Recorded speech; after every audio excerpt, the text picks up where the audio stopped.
নির্বাচন কমিশনের সামনে আছি সকাল থেকেই এবং নির্বাচন কমিশনের ভেতর এবং বাইরের খবর জানতে চাইলেন। আগে বাইরের খবরটা দিয়ে নিই।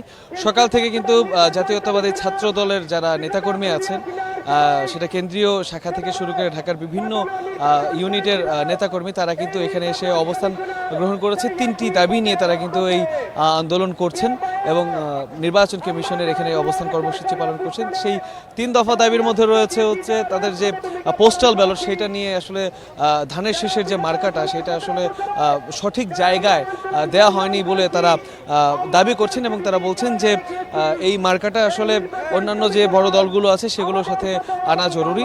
এছাড়া তারা বলছেন যে একটি রাজনৈতিক দলকে বেশি সুযোগ সুবিধা দেওয়া হচ্ছে, নির্বাচন কমিশনের বিরুদ্ধে তারা এই অভিযোগ এনেছেন।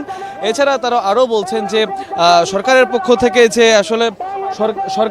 থেকে যে প্রজ্ঞাপন জারি করা হয়েছিল যে জাতীয় নির্বাচনের আগে আর কোনো ছাত্র সংসদ নির্বাচন হবে না, সেটাকে উপেক্ষা করে আসলে নির্বাচন কমিশন প্রজ্ঞাপন জারি করেছে শাহজালাল বিজ্ঞান ও প্রযুক্তি বিশ্ববিদ্যালয়ের যে নির্বাচন, ছাত্র সংসদ নির্বাচন, সেই ছাত্র সংসদ নির্বাচনের এই ব্যাপারগুলো নিয়ে তারা কিন্তু আসলে এখানে সকাল থেকেই ছাত্র দলের যে সভাপতি আছেন রাকিবুল ইসলাম রাকিব, তিনি কিন্তু বক্তব্য দিয়েছেন এবং তারা একটা কথা সাফ জানিয়ে দিয়েছেন, তাদের যে এই 3টা দাবির নিষ্পত্তি না হওয়া পর্যন্ত তারা কিন্তু এখানে অবস্থান কর্মসূচি চালিয়ে যাবেন। এবং রাকিবুল ইসলাম রাকিব তিনি কিন্তু হুঁশিয়ারি উচ্চারণ করে বলেছেন যে আসলে নির্বাচন কমিশনের যে কর্মকর্তারা আছেন তারা যদি নিরাপদে বাড়িতে ফিরতে চায়, তাহলে এই অফিস আওয়ার চলতে চলতে তাদের দাবি যাতে মেনে নেওয়া হয়, তাছাড়া কিন্তু তারা এইখানে অবস্থান কর্মসূচি চালিয়ে যাবে। আর ভেতরে আসলে আপিল শুনানি কার্যক্রম সেটা চলছে এবং প্রার্থী এর মধ্যে আমরা খবর পেয়েছি 35 জনের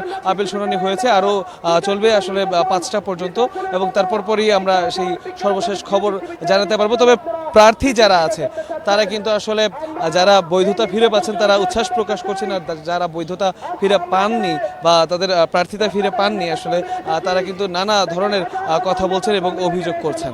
পুনম, এই ছিল নির্বাচন কমিশন থেকে আমার কাছে এখনকার মতো সবশেষ খবর।